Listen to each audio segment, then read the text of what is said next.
Des astronomes viennent de mesurer la masse de la galaxie d'Andromède par une méthode subtile, et ils trouvent que M31 n'est pas plus massive que notre galaxie.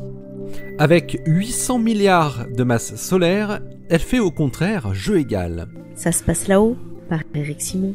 On pensait que la galaxie d'Andromède était de 2 à 3 fois plus massive que la Voie lactée, et que par conséquent, elle allait finir par nous absorber dans quelques milliards d'années. Ce scénario pourrait être très différent au vu de cette nouvelle évaluation de la masse de notre galaxie voisine. Au passage, cette nouvelle mesure indique que la quantité de matière noire dans la galaxie d'Andromède était surestimée d'un facteur 3. Prajval Kafle de l'University of Western Australia et son équipe ont utilisé une technique de mesure subtile pour mesurer la masse. Ils ont calculé quelle était la vitesse d'échappement pour les étoiles de la galaxie d'Andromède. La vitesse d'échappement est la vitesse que doit atteindre un corps qui subit l'attraction gravitationnelle d'un autre corps pour s'en échapper définitivement. Cette vitesse d'échappement dépend bien sûr de la masse de l'objet attracteur et de la distance de son centre. À la surface de la Terre, par exemple, cette vitesse vaut 11 km par seconde. La vitesse d'échappement d'une étoile de notre galaxie est de l'ordre de 550 km par seconde. Prajval Kafle et ses collègues ont donc examiné les orbites non pas d'étoiles, mais de nébuleuses planétaires dans Andromède. 86 nébuleuses planétaires qui avaient été repérées pour leur grande vitesse et qui sont de très bons traceurs dans le disque de M31. À partir de ces observations, les chercheurs ont établi la valeur de la vitesse d'échappement en fonction de la distance galactocentrique. Ils trouvent que cette vitesse d'échappement vaut par exemple 470 plus ou moins 40 km par seconde à 15 kg par sec du centre de M31, soit 49 000 années-lumière. Les astrophysiciens ont également pu, par cette méthode, déterminer complètement le potentiel gravitationnel d'Andromède et donc également son rayon en plus de sa masse totale. Ces deux paramètres valent respectivement 240 plus ou moins 10 kg par sec et 800 plus ou moins 100 milliards de masse solaire.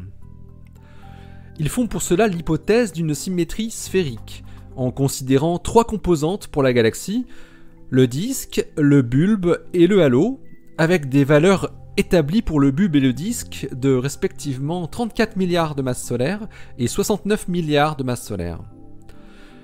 Les auteurs comparent ensuite cette valeur de masse totale avec les prédictions du modèle lambda CDM, notamment la corrélation qui doit exister d'une part entre le ratio masse stellaire sur masse de halo et la masse du halo, et d'autre part entre la concentration du halo de matière noire et la masse totale de la galaxie. Ils montrent que le cas d'Andromède ne colle pas avec les prédictions du modèle lambda CDM.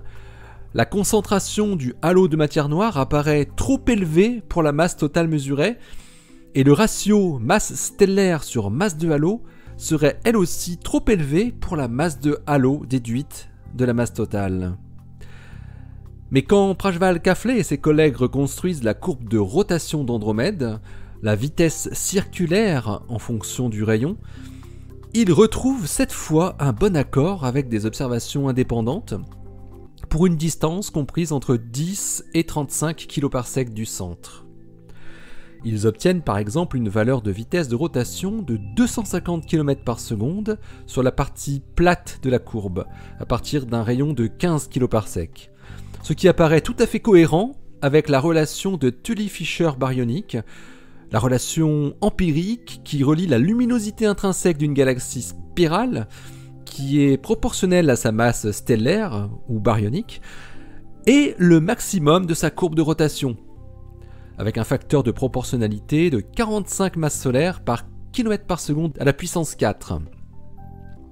Pour comparaison, la masse de notre galaxie, la Voie lactée, avait été réestimée en 2014 par plusieurs méthodes assez similaires et donnait une valeur entre 800 et 1200 milliards de masses solaires au total.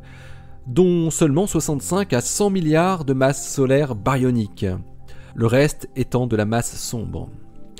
Notre Voie lactée n'a ainsi rien à envier à Andromède en termes de masse.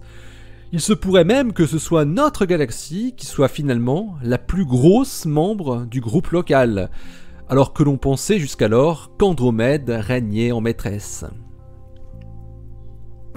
Allez, d'ici la prochaine, portez-vous bien, restez bien les yeux vers le ciel et les pieds sur terre. Salut!